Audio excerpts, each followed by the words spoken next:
Qanday arpendenin ömürde oy amansın arbudu qalındı andan akındarın baştasın saltanatın başına kademgi karasudun jerinden zalkarırçın ötüşkön ilgerki balırçının töründen komusçu dese komusçu zalkarlardan esteydik ataktı atam buluştu ademin görüsü kadimke zalkardan bulgun karaçın kırazıktın balası buluyursa oşun Kırgızda başkaça olgun çabası andemese tuğandar artıdan kalgan pendenin arganday bolu cumuşu görüse gelmegen bala çağınan kadimgen ala doğdu aylanı ortazıya el bildi kuyruçuktan ulangan Rahman Akem gepinde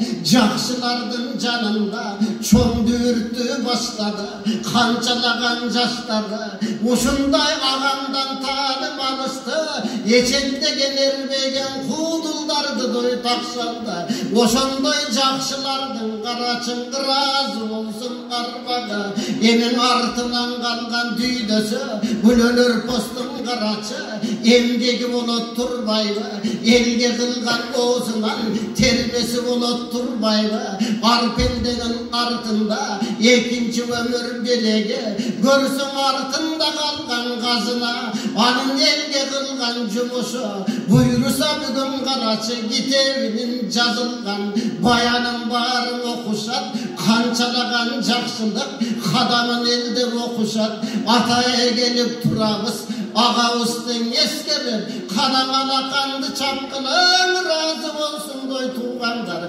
çoğulup alıp geldik biz andan ağama kurşun istedik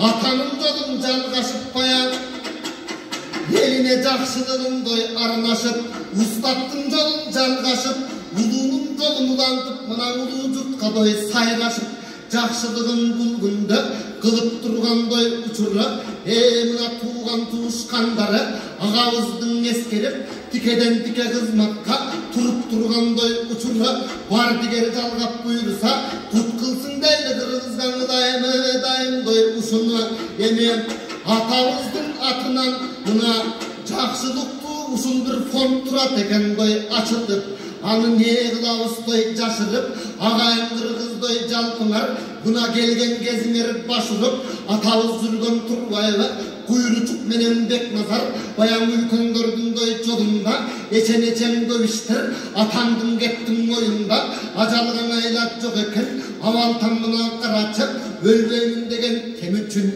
geçen ömürdün tuzuk gem üçün adüyüne getken attanıp amir temir bayaga alamdı tegiz kalçakan ak kepin orop boyuna o düğüne getken başparıp burok ajalgan aylat yok eken ötkönlü gayrıp doy verir bayıp öküngön menen doy kakşanıp burok atın tursak doy eskerip jakşı sözdör menen kıraçı atama turguzalı doy estelip buna para verirsin buyursa artındagın geçen bir şakirtleri doy atandın usul atanın salgan jolunda hem bütpey kalgan dil bayan giteptin eken doy isimi gütürüme bilan oşana ağayın jalpı kırgız jurt ana oşalı senin kolundan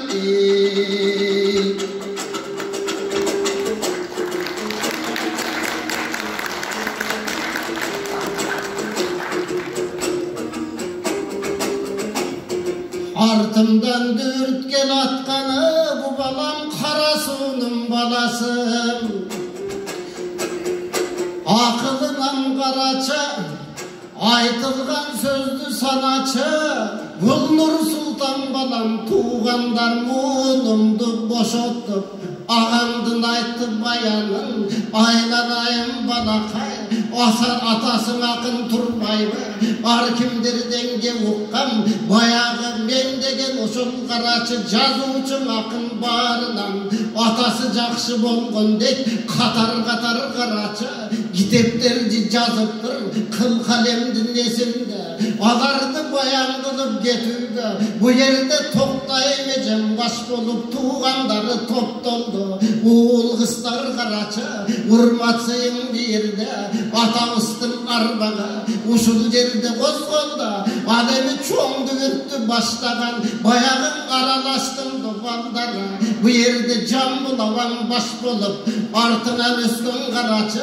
tınar menen bu yerde, bayağı baldarının bağırsa, caynap gelip turuşat, bakıldaşat bu yerde, buyursa bayanın sayrap gitti kuruşat, oğun çığırçı toptalıp, jakındım bağırı koskolup, ataya gelip turabız, bu yağı tep atkenden geldi dostlara, alevi kuvanıçka bölünüp, çoğangek kıldı bu yerde, değil ya day koşkana, buyursa bugün tuğanlar, artınan kalgan bayana, bütboy kalgan bayan dep, dağı buyursa, aldında danay açılçu, maksatların andan köp, jetmey kalgan karaçı, içindeki arman köp, büro koşulurdun bardığın, koğumçuluk baş bolup, cami cürtü olmasa dostları menen bir yerde, Kuday koşkundu koşkuna, alemin uruktu galel cürtü, bağırsın atanın kayrıdan ekinci ömür baştalar, alardın bağırın çıkarar, alemi çoğun giylönü tartmakça, alardı dağın koydulup, bu yerde toktoşlayavan kolturat, alar görse bolcap koygan turbayla, alardın bağırın attırar, an demese tuğandar, biz köp sozmay bugün geçeme, başta bugün berseme, kademese tuğandar, ömürlük canı bu yerde, dili adayı çekene, alakandı çabana, kara ceneme, bugünü geçelim bayanım başta berimiz, tuğandarız attığı bağrımız, anda alakandı da çavarı cenemdi bütün alandı.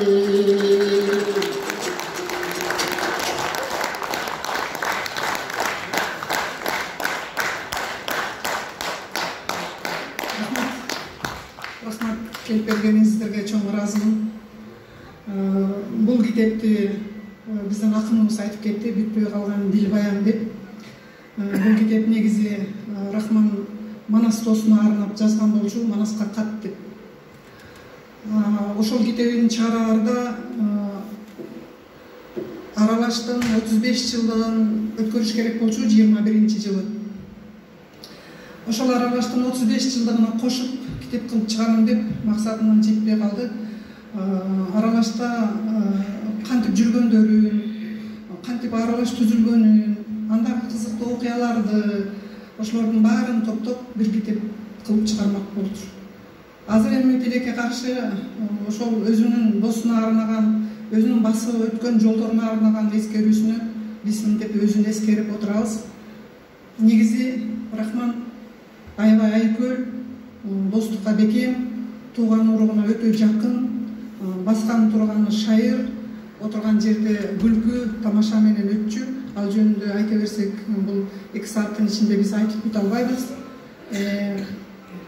Рахман өзү негизи кайрымдуулук кылганды өтө жакшы көрчү. Биз Бешилик театрын алгачкы уюштурганыбызда дагы ошол Бешилик театрынын алгачкы концертин кайрымдуулукка жумшаган. Негизи балдар үйүнө, карылар үйүнө, оорукчан балдарга, жетим жесирлерге өтө көп жардам берчү. Мен ошол көз өткөндөн кийин абышкандын жолун улап, аты өчүп кетпесин деп, Рахман Разыков атындагы кайрымдуулук фонд түзүп, бүгүн мен дагы ошол Бишкекте сатылган китебинен кайрымдуулук кылайын деп, балдар үйүнө өзүмдүн жардам колумду сунайын деп отурам. Ошондой эле бул жерде балдар үйүнөн келгендер барбы? Туруп койсоңуз. Кимдер бар балдар үйүнөн келгендер? Анан негизинен Аллах Таалам жаратканда ар кимдин тагдырын өзүнүн пешенесине жазып жаратып койт экен. Кээ бир наристелерибиз төрөлгөндө эле майып болуп төрөлүшүп, ата-энесин өмүр бою ушул жардамга муктаж кылып өтүшөт экен. Кээ бирөөлөрүнүн аталары ошол оорукчан балдарга чыдабай таштап кетип калышат экен. Ошондой жалгыз бой энелерибиз бар. Азыр келип отурушат. Бул жерде барсыздарбы? Ошолорго арнап тоже кол жардам колумду сунайын деп, аларга дагы кайрымдуулук колумду сунуп отурам. Ошондуктан биринчи Аллах Тааламдын ыраазычылыгы үчүн, экинчиден ушул Абышкан Рахмандын ыраазычылыгы үчүн ушул жардамды берейин деп чечтим. Анан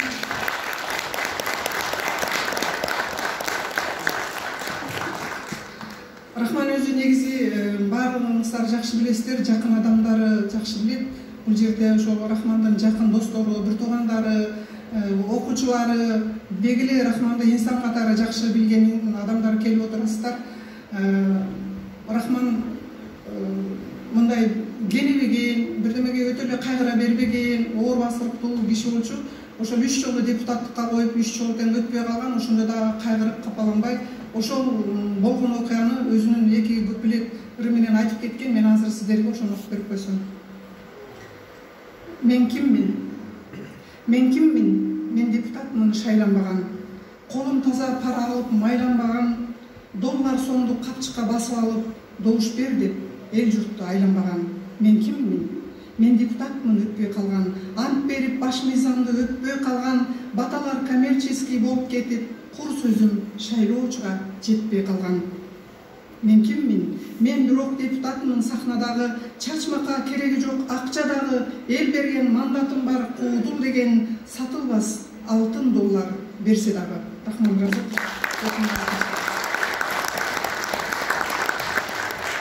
Рахмат келтиргениңизге кезекте башка инсандар. Чоң рахмат сизге. Кол чаап коюңуздар туугандар. Арбай разы болсун. Мен мынау жеңенин колундагы ушул бүтпөй калган дил баянды бергенде окуп чыгып аябай дагы мен билбеген көп нерселер бар экен. Бүгүн биз агайны туугандар, жакындар, замандаштар, бирге иштеген достору, окуучулар, шакирттери, туугандар негизи эле чыныгы өнөрдү сүйгөн калың журт топтолуп турабыз. Менден бир өтүнүч бар, келиңиздер. Бүгүн баягы Рахман аке жөнүндө айта берсе түгөнбөйт. Аны мындай көп өтө эле тереңдетип жибербей, жакшынакай сөздөрдү айтып, ырларын угуп, баяндарын угуп, анан кийин ушул кайрымдуулук фондду кол чаап коюңуздар. Мына биз колдош үчүн биз эмне кылышыбыз керек? Ар бир ушул жерде келгендин үйүндө мынау китеп текчеде турушун мен каалайм. Тиякта турат, алып үйгө белек кылып туруп, бунун ичинде аябай көп нерселер бар экен. Биздин жашообузга өтө пайдалуу боло турган нерселер бар экен. Жеңе бар болуңуз. Мына эл журт келди. Ошол бүгүнкү кече баштан аякка кыска убакыт экен, бирок абдан өмүр бою эсте кала турган кылып туруп өткөрөбүз деген ишеничибиз чоң. Мына кайрымдуулук колду дагы Рахман аке элге билгизбей эле канчалап кайрымдуулук жасап жүргөн экен. Демек бул кылымда буланып, жакшылыктары мындан ары буланып кетсин. Бар болуңуз жеңе. Азыр эми мен бул жака сахнага Рахман аке менен эң жакын жүргөн кыргыздын залкары, бир кезде атактуулардын катарын эң башкы сабында турган, айрыкча ошол куудулдарга чоң жардамын колун сунуп, көп куудулдарга устат болгон айтылуу оончу биздин бир кездеги залкарыбыз Жолдошбек Мамаджановдун бир тууган иниси Мамытбек Мамаджановду чакырып коеюн. Рахман акенин сөзүндө жазылган Кыялдагы периштем деген чыгарманы аткарып берсин. Келиңиз.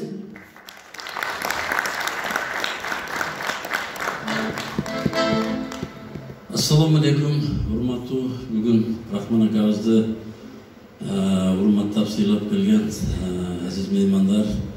Не дейбиз, Рахман акабыздын жайы жанаттан болсун, акырети от болсун, кандай болсо дагы өзүбүзчө жүрөгүбүз бир жагына эме болуп турат. Ушул жакын, ошол өтөргө жакын калганда ушуларды Кыялдагы периштем деген бир ыры бар экен. Ушуну бир көрбөйсүңбү дедиле. Мен Канибек Иманалиевдин бир сөзүндө жазылган оонду өзүмчө кыңкылдап жүрөт элем. Анан макул аке аракет кылып көрөйүн деп алып, анан өзүгө угузганмын. Ушул жерде Бакыт инибиз отурат, өзүңүз тарткансыз Десин ТВда биринчи жолу ошондо айта бергенмин. Азыр дагы аракет кылып көрөйүн. Анча-мынча биз алги сахнага көп чыкпайбыз, анча-мынча жерде мындай кемчилдиги болсо туура кабыл алып көрүп коесуздар. Биз азыр сразу эле таладан келип сахнага чыгышта кыйын экен. Көп келиңиздер, андан бир аракет кылып көрөйүн. Кыялдагы периштем.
Sağlıgan kızımı savuşturan Kıyaldağı elimini savuştun Oğlumun imanına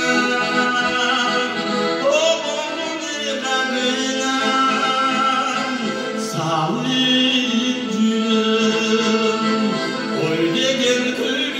Kamin otuz saçlı sarın sarı sarın sarı sarın sarı barık duran oy degen köylü kat kamin otuz saçlı sarın sarı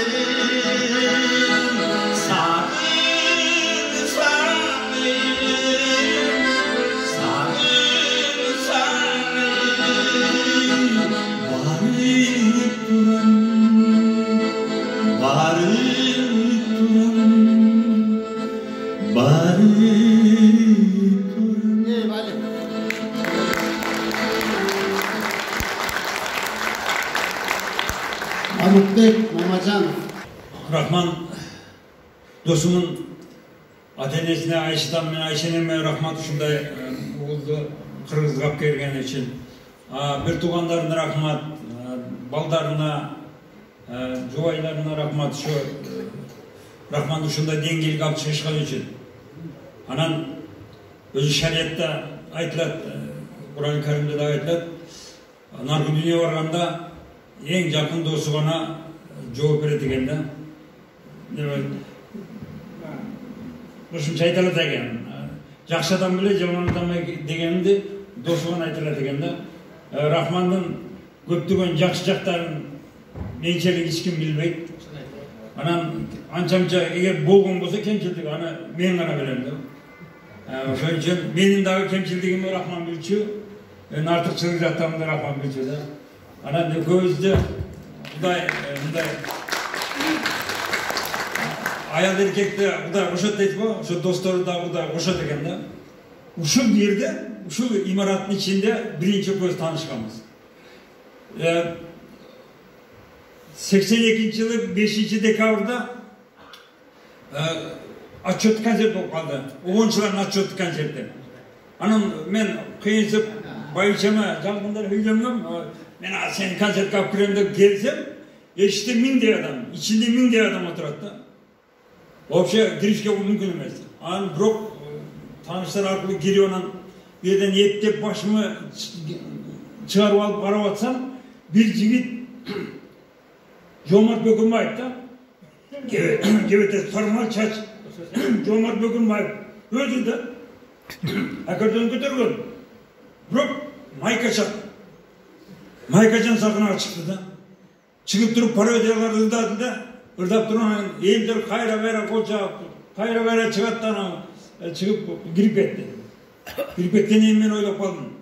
Shunday parodiyalarni Maykacan izlash kerak ekan degan rejissor o'ylab topganim qarag'ala dedi.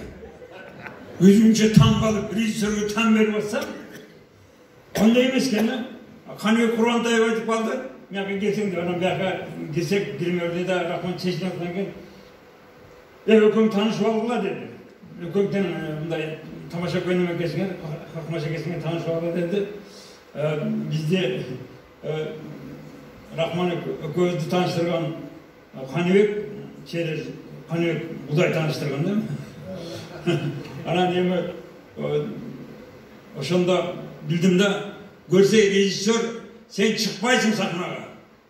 Sağa çıkkanга болбойт деп көйнөгүнөн кармап алып çıkarıp aytkanda bulgunup bakardığımını çıkıp etkende göğünük ayrılıp rejissörün koluna kalıp durdu.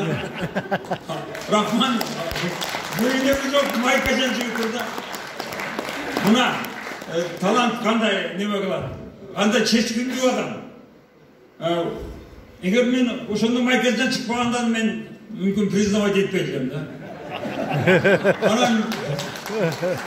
Rahman'ın gözü şeyden tanışıp giyin Manas менен тааныш болчумун, мен бир эки ай мурда таанышкам. Анан үчөөбүздүн афишабызды трафарет кылып жасап, bir 15 шақырым трафарет жасадым дагы сатира юмор кечеси деп катышуучулар Рахман Разыков, Манас Бердибеков, Жамыл Камчиев жана башкалар деп туруп, немеге Серпів'de az vakti dom kültürele, Serpiv'e konser uyuşturganбыз. Oşanda azırkı bugün gelgen adamdan üçese göre adam gelgen de. Anan gelip konsertlerge razı boluşkan, anan bakı aralaştı. Mehmet toğun uyuşturganda da, kooperatip uyuşturganda. Ulameli dokumentasyasымен көтеріп жүрім, орысша жазабыз да, ал уақытта 87 жылы мемлекеттік тіл деген түшүнүү жок эле кыргыз тили. Жалаң орусча бүчүдө документтер. Анан мен ары орусча жазып алып кирем. Шаарда Дауран Сабиров деген алиги депутат бар го. Аны жана Талант Анарбаев жакшы көрөйт, Дауран Сабировду. Не что он надо исследовать документы надо изделять правильно идея да. Анан көтөрүп десем болбойт. Рахман айтты мне. Рахман мына батыр бүттү. Ушул азырлеуші Гарышбекомдун орынбасары кол койсо болду, кеттик. Уже өзүбүзчө кооператив болобуз. Эртең барып печать чыгарабыз десем, Рахман не болуп атат дейт. Эч билбейм, кол коюп атат. Десем, кандай киши деп андай деп, мында келип карады, анан кийин чыгып бар 2 шеп вин алып келди. 2 шеп портфейн алып келдим. Портфейн алып келип дагы мында пакетте алиги чиптадан жасалган пакеттер болчу делген. Ошо кармап отурсам, турем бер жактан. Элдер бар деген кирип бүттү. Саат 5:30-6:00 эч ким калбай калат экен. Ошондо шарт көз келдик дагы Рахман ичинен ийилди. Ассаламу алейкум шеф, кандай жакшы келди деп калды. Шарт эки винону койду. Мен истебизин. Неме алып келди? Керек жок, ичмеймин деди. Эле сиз бизе бир жерде турачыптыр. 2 стаканга куйдук да экөөбүз бир ичип алдык. Мына жерге эмне коюп атасыз деди. Мына документке эмнеге кол коюп атасыз деди да. Дедилер, али түшүнүп калды, ал жерден мындай сөз мушташ менен чыга турган түшүнүп калды, Дауран Сабиров. Эми боло турган нерсе да. Рахмандын келбетинен да коркту да. Анан чак койду. Мына винону кечкен ичип коесуз деп. Yok, alып кетелер деп, жок ичесиз деп, таштап коюп да чыгып кете берди. Ошо менен башталганда, анан биз неме печать болгондон кийин, как юридикалык изденишчи катары заказ берсек болот экен. Анан өзү Советтер Союзунун тарыхында биринчи жолу кыргыз тилинде билет чыгарды. Рахман Разыков РР 55 2 сом деп. 2 сомдук билет. Анан контроль менен көзөмөл деп, анан ЖК Жамбыл Камчиев 54 деп туруп, яна 1 сом 50 тиын деп жаздык. Анан Манас Бердибеков МБ 56 дедик дагы, ага 1 сомдук билет чыгардык дагы. 1 сомдук, 1,5 сомдук, 2 сомдук билет чыгарып, анан биз ишибиз жүрүшкөн дагы. Анан Кыргызстанга таанылганбыз, акча болбосо да тааныла албайсың да. Анан барып ишке барып койгонбуз. Барманыңыздар, кол чаап коелук, мына биздин заманыбыздын залкарлары. Ал эми азыр мен сөз кезегим коомдук ишмер, кыргыз саламаттык сактоо жагында ополтоодо эмгек жасаган. Ошол Разыковдардын үй бүлөсүндөгү өзгөчө бир Курманжан Даткадай көргөн улуу инсандардын бири. Бул жакта Токтайым Разыкова эжекеме кол чаап коюңуздар, сөз берип коеюн. Урматтуу көрөрмандар, эгерде арзан жана ишенимдүү билет алабыз десеңиздер, Гүлмирага кайрылыңыздар. 24 саат бою сиздерге ишенимдүү жана арзан бардык багыттар боюнча билеттерди таап берет. Билеттер кассадан bir топ арзан жана кассадагыдай аренда төлөнбөйт. Үйүнөн отуруп, үйүңүздөн гана билет ала аласыз. Саламатсыздарбы, урматтуу элим. Бүгүн Рахмандын чыгармачылыгына тазым этип, ошону баалап, elдің мүддөсіндегі, elдің көйгөйүндөгү ең чындык так жазылган чыгармаларын баалап, ушу жерге кадам из кылып келип отурганыңыздарга чоң ыраазычылык. Менден мурдагы чыгып сүйлөгөн, Рахмандын баалаган, Рахманды сыйлаган, Рахман менен чогуу иштеген, өтө Рахманды бийик адамгерчилигин сүйгөн инсандар абдан жакшы сөздөрүн айтып, жүрөккө жете турган сөздөрдү айтып, Рахмандын кандай инсан экенин, кандай чыгармачыл адам экенин айтып өтүштү. Ошолорго дагы бир ыраазычылык айтып коеюн.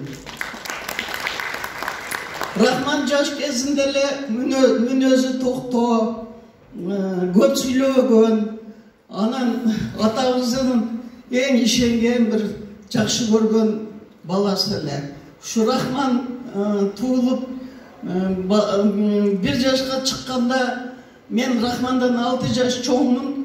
Атам бир чыгарма жазган, ыр жазган.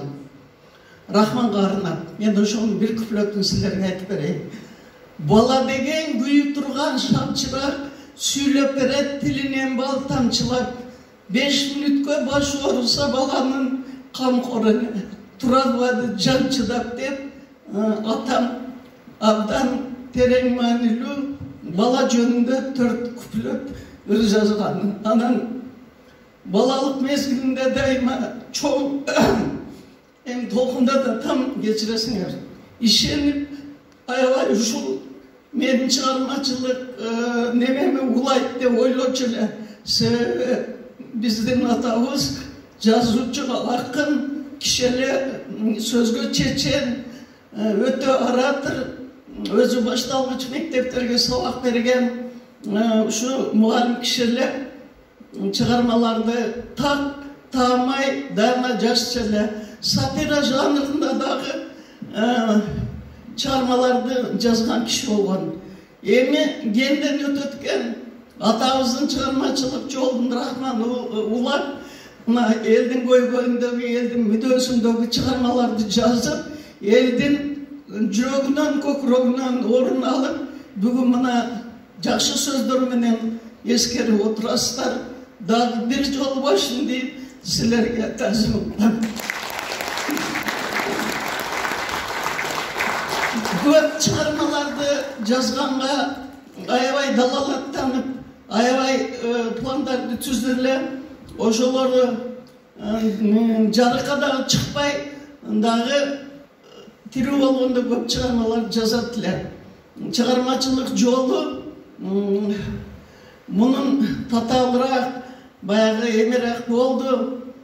Себеби турмуштун мындай эле көйгөйлөрүн эле чыгара бериш оңой, бирок саясий мотивдеги чыгармаларды жазыш, өзүңөр билесиңер, кыйыныраак. Рахман ошол жолду тандап алып, көп кыйынчылыктарга учурап, тоскоолдуктарга учурап, саясий мотивдеги, элдин көйгөйүндөгү чыгармаларды жазган үчүн кичине мындай эмеде аксап кыйналып калды. Анан ошондой болсо дагы эң жакшы чыгармаларды жазды, эл тааныды, баалады. Бул баягы өзгөчө дагы чыгармалары өлбөс өчпөс чыгарма болуп калды. Биздин муун, бизден кийинкилер, кийинки муундар дагы мунун чыгармаларын өтө бийик баалап, өтө таазим этишет деп ойлойм. Мен бир тууганым Рахман менен сыймыктанам. Өрнөктүү өмүр жашады. Жай жаннатта болсун, ахирети абат болсун, топурагы торко болсун. Билип билбей кылган күнөөлөрүн Алла өзү кечирсин. Силерге дагы бир жолу рахмат сыйлап келгениңерге. Анан баягы басмага чыкпаган чыгармалары дагы азыркы китептин ичинде камтылган. Окусаңар өзүңөр баа берип, өзүңөр бир анализ жасайсыңар. Бардыгыңарга ийгилик каалайм. Рахмандай инсандар Кыргызстанда төрөлө берсин, элге кызмат кылсын, досу көп, туғаны дағы көп. Biz туғандары сыймыктанабыз Рахман менен. Рахмат сиздерге чоң. Кишиде бир нерсени алдын ала биле турган касиети бар эле. Бир жолу Баткенге кетти азыр 2000-2001 жылдары. Мен ушу дайыма жүрөгүммен бир нерсени издей берет элем да, Рахман эге. Ушинтип эле жүрөбүз, мен неге жаратылганбыз десем, эми айда жаратканмын деп мындай жаратканга ишенген адам эле да. Эми бул Рахман эгенин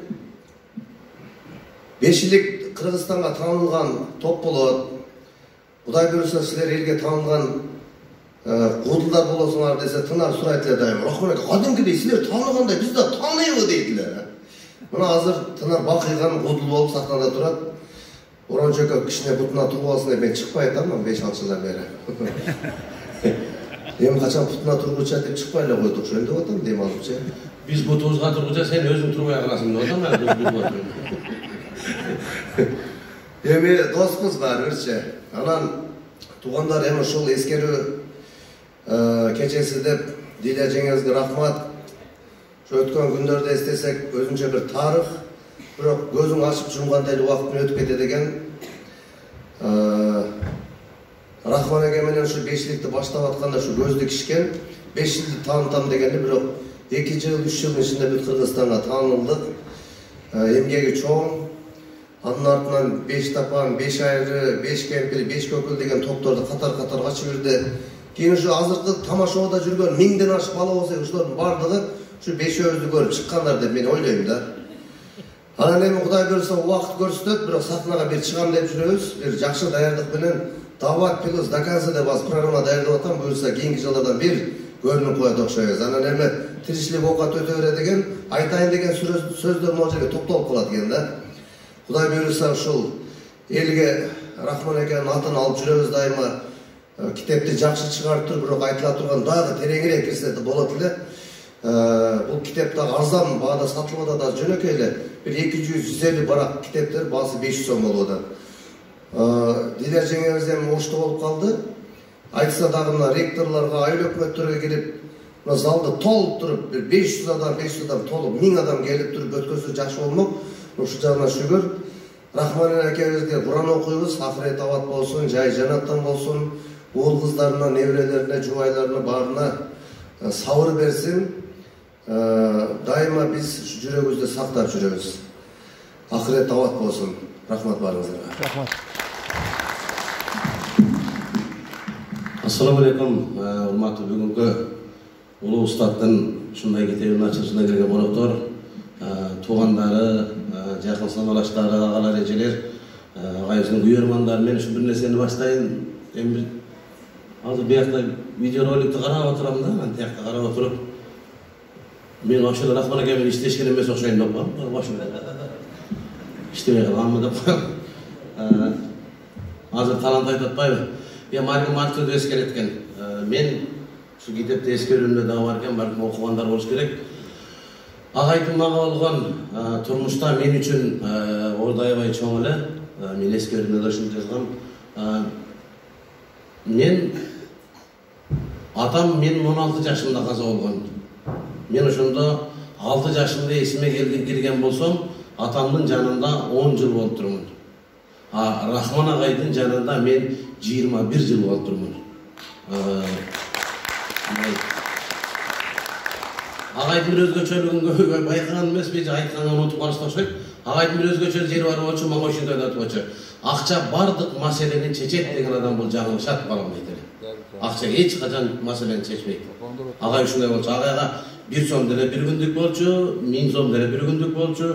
Чөнтөгүндө акчасы бар деле чыгып кете берет болчу, жолго жок деле. Чөнтөгүндө акчасы жок экен өзү да билчү эмес. Бир жолу экөөбүз Бишкекке жөнөп, Бишкектен Ошко жөнөп калдык. Анан Беловскийге келгенде машинанын кызылы жанып калды, ушул эсинде. Анан менин агайда акча болуш керек деп мен ошо расчет алып чыккам, агайдын акчасы да бензин айтат. Шеп кызы күйүп калды десем, куя бер деди. Анан менде жок эле десем, менде да жок да деди. Анан эмне кылабыз десем, ресторан маңына келип калып, эмне той болот да дедим, ол той окшойт, ушул жерге токтот дедим. Эмне кылам десем, келип токтошун экен той ушул жерде болот деп сурады. Benim tanığım toktosuna geldim. Ya bu var giriyor muyum? Bana ne geldi bana ne kılam desem toktosuna gelip sorarsam alım esneyip dedi. Ha seni görgünde söyle ver deyip bana bunu aşağı başka isteysin dedi.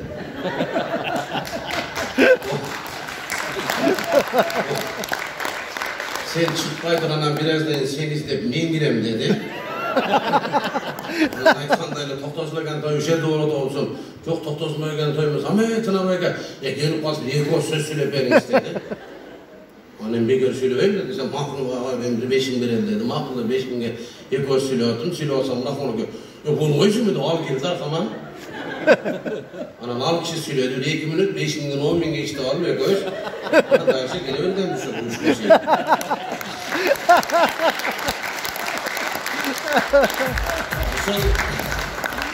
Moşondan ulan moşon önü kötü kılıp kaldı. Ököz Kızılkaya'dan gelirken bunday sekergen yer var mı? O şehirde bir kafe var. Ana o şehirde gelirken Rahmanagan tamay olgan, Rahmanagan bir yerde toktosulagan toy olmaya ettiriyor. Dedim toktosun bolasa başkasının toyda çüle göz gireyiz dedi. Göz daha toyga girip vardık. Ana ayerden söylüyor, ayerden akça alıp varsak şu kız taraftan kudası Rahmanagan dostu iken o şehirge iki göz akış izleyip girip kuda olup kalıp ketkenmiz Kızılkaya'da. Şunday zalkar insan ile men aytapayım men Rahman ağaydı men turmuşta emес çıkarmachılıkta tapkan atam dep bilem. Men Rahman ağaydın oğulları, kızların barlığı men özümдөй bir tuğanday görüp Toktay Mece'ge motorap bulacakta mına Toktay Mece sizge rahmat öz aytkanday konsertlerde gelip daim şu konsertte oturat ele Rahman ağay zal tolduра elge kol çaptırat ele. Men şu Babur teatrında kança jolu konsert koysok Rahman ağay menen oşonca jolu men degen aşılar konsertlerdi ötkördük. Ең өкүнүчтүүсү биздин бийликтегилерге бир нерсени айтып коеюн. Ушул Rahman ağayыбыздын 60 жылдык юбилей өтөрдү спорт сарайда. Ушул концертти баштап издеп турганда ал кезде Атамбаевдин заманы болчу. Спорт сарай авариялык немеге туш келип калды деп боло турган концертти токтотуп коюп, экөөбүздү пул берип, анан циркке барып концерт болгон экөөбүз ушул жерде. Мен өмүрүмдө аякка кирген эмес экен, кирсем койлор, аттар, качырлар туруптур анан. Rahmanagan'ı ben şeyden zat koysam, kakra sana 120 koy dedim, şeyde oynasam, onu koyların arasında жақсы çıkarttı onun. Şöyle konsept koyğanımız, men ağaydı men internette aytadılar. Көп жерде айтып жүрөм. Rahman катуу күчтүү сатира келе, күчтүү мындай болсо айтып жүрбөйбү? Мен айтатылам, Rahman ağay Кыргыз саясатынын күзгүсү болчу. Саясатта мен деген депутат дагы, министр дагы ağaydын жазган сатирасына карап түзгөн болчу. Ошондой өзүнүн чыгармачылык сыйлап келген коноктор баарыңыздарга өзүмдүн атыман, жеңемдин атынан, ушул бир туугандардын атынан баарыңыздарга терең ыраазычылык билдиребиз.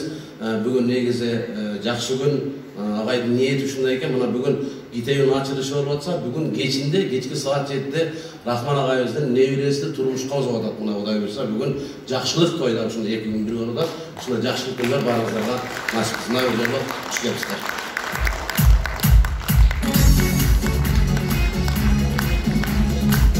Rahmat.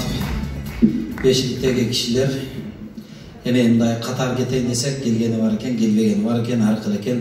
Men ağaydınдағы мындай жашоодо көп нерсесин үйрөндүм да, эң мага жаккан жери мындай универсал кишилерде, профессионал мындай сабырдуулугун жаман үйрөндүм. Ал киши ушунчалык сабырдуу, ушунчалык аны чоң маселе болуп жаралып турса дагы, ушуна маселе деп коет эле болду.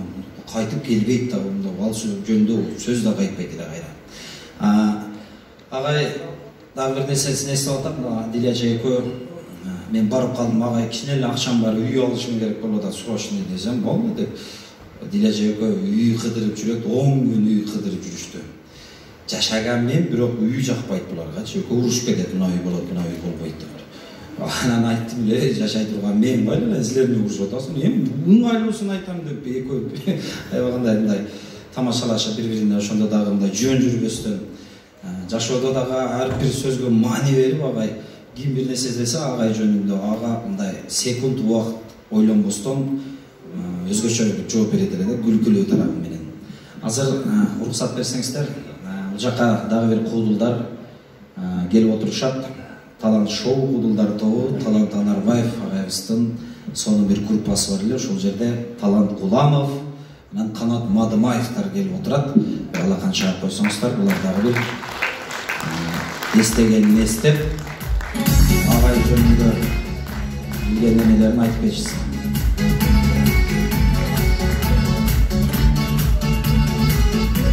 Eköyün muamelenin kança emez pek yaktan çıkıp alsa. Talant Gulamov, bari senin yaşın çoğun, Kanattan başlayabilirsin. Mayli, boldu. Sizge kol çapsa da çapmasa da veremizsin.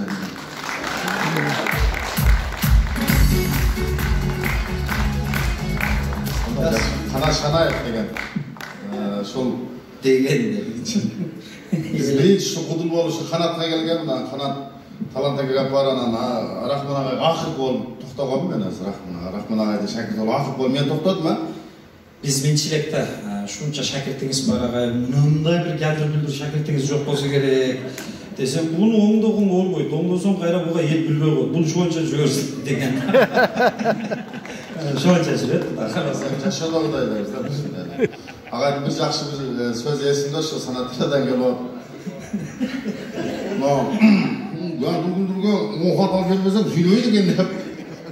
Ağay bir şudur bir aytkan şu sözüm esiste kaldı. Assalamu aleykum hurmatlı alış жақындан келген apalar, ejeler, qarindaşlar, uruqtagandar hoş gelipsizler dagы.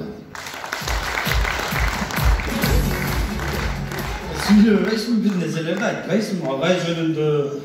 Ağay jönündө Ağay qanday kişiler? Ağay жақсы kişiler. Men ağay jönündө men köptiler leşpey kalma görün özü. Köp sen çüzdüm. Men akı kız yolları şuların ayın altısına kişine kaçışıp kaldım. Anam köp nesesini bilbeyken ben. Bilem mi? Köp nesesini bilbeyken sen bilesin de köp nesesini. Geçip baslar tuğanlar бұл өзіне келілейкен, себебі мұндай малда ұйқыдан тұрбай телеп, бұл көзін асса ле шам болчылы, шо азын идом деп отат. Анда ұмытып қалған болсам, Канатқа бер анда. Канат Мадымаев, бұл билет точно. Жоқ, кастинг. Ya айтпаңыз şimdi. Айтам да, Асылжан занавескасын киіп келе бергенсің не? Жоқ, ойладым мен деле, но ескерүүгө бул жалты жылтырлар не болуп атат деп.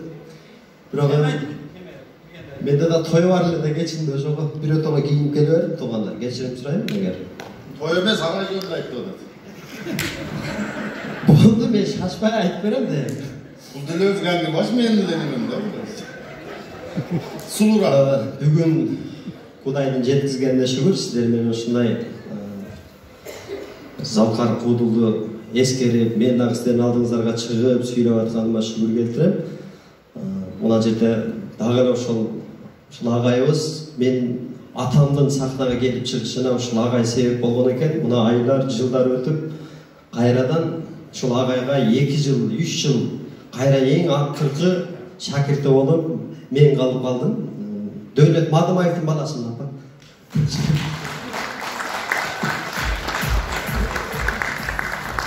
Анан мен кичинекей болчумун, ушул акелерим эме дисктерден көрчү элем. Ал кезде шымды жаңыны кийгенмин.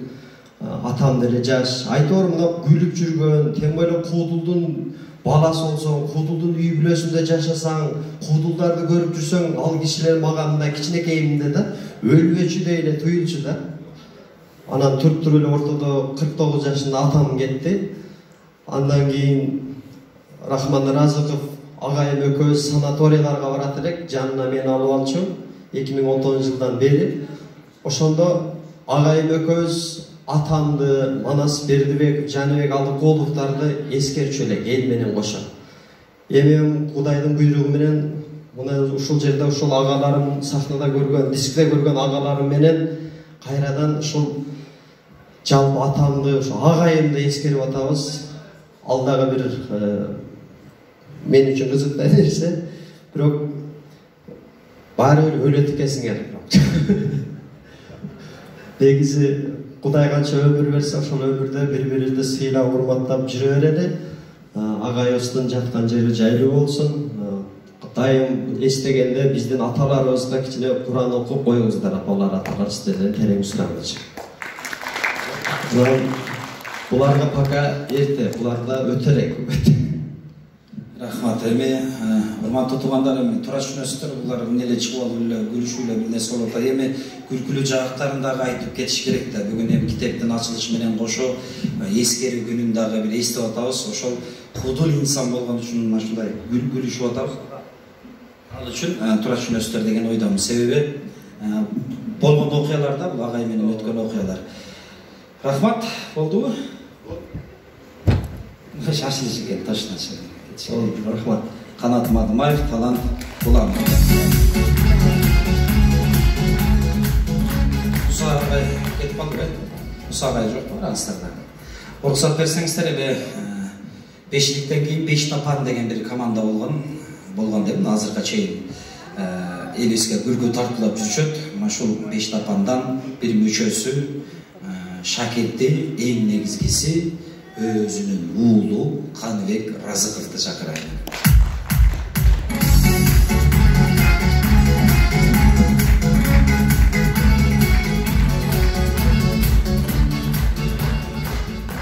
Рахмат. Ассаламу алейкум, урматтуу бүгүнкү ушул атамдын китебинин ачылышына келген кадырлуу коноктор, сыйлуу коноктор, кош келипсиздер. Эми бул китеп Бишкекте ачылышы болду, мына Ошто да болуп турат. Эң алгачкыдан ушул китепти даярдап, жазып, ушул биздин колубузга тапшырган атамдын продюсери Респект Жабиров агама бир терең ыраазычылык билдирип коеюн. Андан кийин ушул китепти чыгышына себепкер болгон, себепчи болгон Демирчи таап ушул китепти чыгарган Дилежеге терең ыраазычылык билдиремин. Анан эми ушул бүгүнкү кечеге келген сиздерге чоң рахмат айтамын. Анан эми жанатан бери карап отурам, көрүп отурам, атамдын жакын саналаштары, айшаталарым чыгып, эң сонун эскерүү сөздөрүн айтып, сиздерге айтып кетти. Мен эми китеп жөнүндө бардыгын айтышты. Атамдын кызыктуу окуяларынан бир экөөнү айтып берейин деп турамын. Негизи мага көпчүлүгү суроо берет да, сен ушул Рахман Разыковдун уулусуң, анан эми атаң экөөңөр тең кудул болгонсуңар. Деги эле ушул атаң экөөңөрдүн ортоңордо кызыктуу окуя болгонбу, болгон эмеспи деп мага көпчүлүгү суроо берет да. Ошодон бир экөөнү айтып кетейин. Бир күнү атам экөөбүз үйдө отурабыз. Үйдө отурсак эле мен эң чоң уулум Исхакты эркелетип калдым да. Ай молодец, ушул уулум чоңойсо мени багат дедим да. Ушул уулум президент болот, депутат болот, мени багат чоңойсо десем, атам Раматулов мени карап туруп, эй бала, сен ушул жашка келгенге чейин мен сени баксам, анан бул Исхак чоңойгондон кийин бул дагы сени бакса, сен өз бирөөнү багасыңбы деген да.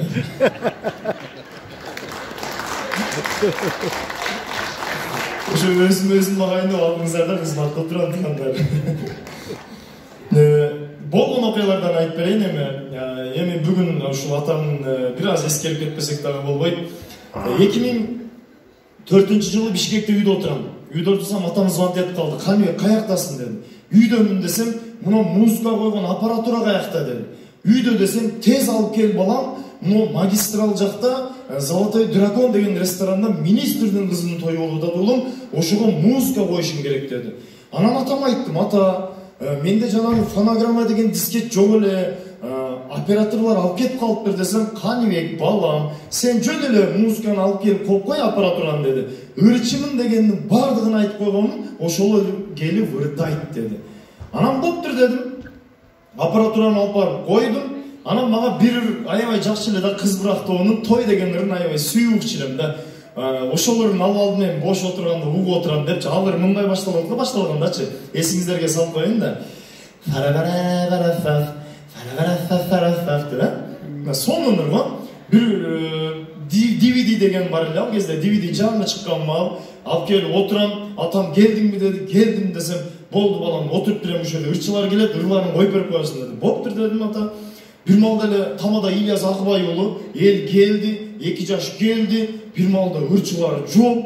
Ильяс ака менин жаныма келди дагы. Каныбек, келип кал менен жар-жарын койсоң, 2 жаш келип калып алып келели деди. Атам ырчылар келет деди го десем. Алар кечип атыптыр, кебир любой бир музыканы койчу, каме 2 жашты алып келип алайын деди. Боптур дедим. Илязака чыгып 2 жашты чакырды, мен музыканы койдум. Деп 2 жаш кирди. Анан Илязака чыгып, келиңиздер урматтуу туугандар, бүгүнкү тоюбуз тамадалар тарабынан ачык деп жарыялаганыбыз менен официалдуу түрдө ачып бериш үчүн мен бул жакка той ээлерини чакырайын дедилер. Музыка коюп туруш керек экен да. Деп койдум. Алар чыгып сүйлөдү. Сүйлөгөндөн кийин ата журт жамаатты сөзгө чакырардан мурда бизде билесиздер, ош жакта кудалар бейи деген болот. Келиңиздер эми урматтуу кудагыйлар, сиздер үчүн бир кудалар музыкасын жаңырталы дедилер. Деп койдум. Олар дагы бийлеп койду. Анан ата журт жамаатты сөзгө чакырды. Музыка коюп туруш керек экен ортосундачы. Тага журт жамааты чыкты. Оларга эң кызыгы жарым сааттык антракт дедилер.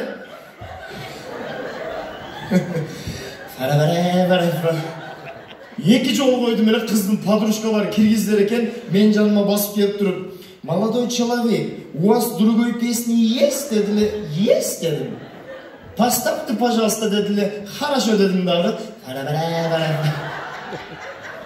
Опять дейт. Жаттап калып тургадымгидейчи. Анан Султан Садыралиев досум келип калды жакшы. Анан эптеп биринчи антрактты бүтүрүп берди Султан, экинчи антракт башталганда Илязака чыкты дагы. Келиңиздер эми урматтуу туугандар, бүгүнкү 2 жаштын тоюну куттуктап келген Кыргызстанда жападан жалгыз группа легендарлуу 35 жылдык тарыхы бар алдыңыздарда кыз бырак толу дедилер. Олар чыгып аларга чейин элди тажатып койгонсуң деген. Элдин баары мени карайт, мен атамы карайм. Атамın ortalığı ciğerdi karaydı. Anan keyin toy büttü. Bütkönden keyin Жанагы министр мени карап басып келет атты. Эми өлдү дедим, мени карабаласа керек дедим эми. Эсе менен мен жаныма басып келип туруп, эми үкө деди. Аябай карабалаттың деди. Рахмат дедим. Мен мынчалык карабалбадым эле үкө деди. Эми бир музыка койсоң мына досторум менен бийлеп кетип калайын дедилер. Болду ака дедим дагы. Карабала. Ошентип тоюн өткөрүп берген болгон окуя бул эми. Рахмат.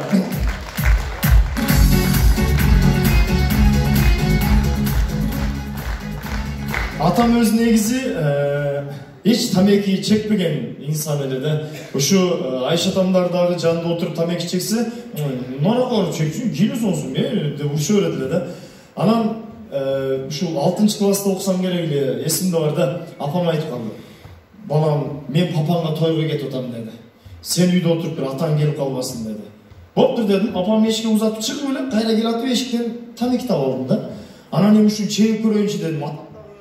Раз, атам дагы сигарет чекпейт дедим. Эркектин баары эле чегет ушу сигаретти. Кандай болот экен деп үйдүн ичине кирип, сигаретти күйгүзүп, ичиме аябай сигаретти тартып туруп, эмми чыгарайын десем, эшиктен атам келип калса болобу?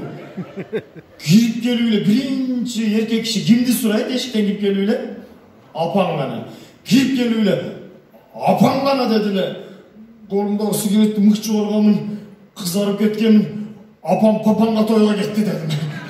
Оозуман чыккан түтүн атам каптап эле кеткен эле. Ошондо кызыктуу окуялар болгон эми. Кудай буйруса дагы эми бул атам китебинин ачылышы болгондуктан атамдын эскерүү концертинде дагы сиздер менен Аллах таалам жүз көрүштүрсө дагы көп эстешебиз. 6 декабрда Кудай кааласа Бишкекте филармонияда эскерүү концертин өткөрүп атабыз. Ал жерде эми көптөгөн куудулдар, атамды тааныган инсандар келет. Көпчүлүгүңүздөр Бишкекте болсоңуздар барып ошол концертке катышып кетсеңиздер болот. Мен ушул акырында сөз маягында бир нерсени айтайын деп турам да. Бир киши баласынан сураган экен. Уулум, биздин үй бүлөдө ким кыйын десе, баласы мен кыйынмын деп жооп берген экен. Атасы уулум туура эмес түшүнүп калды окшойт. Уулум, биздин үй бүлөдө ким кыйын десе, баласы ата мына мен кыйынмын деген экен. А эмне үчүн сен кыйынсың десе, анткени менин атам бар. Мен ошон үчүн кыйынмын деген экен. Мен бул сөз менен эмне айтайын деп турам. Ушул жерде кимиңиздердин атаңыздар бар болгон болсо, дайыма башыңыздарды biik көтөрүп, мен кыйынмын деп жүрүңүздөр.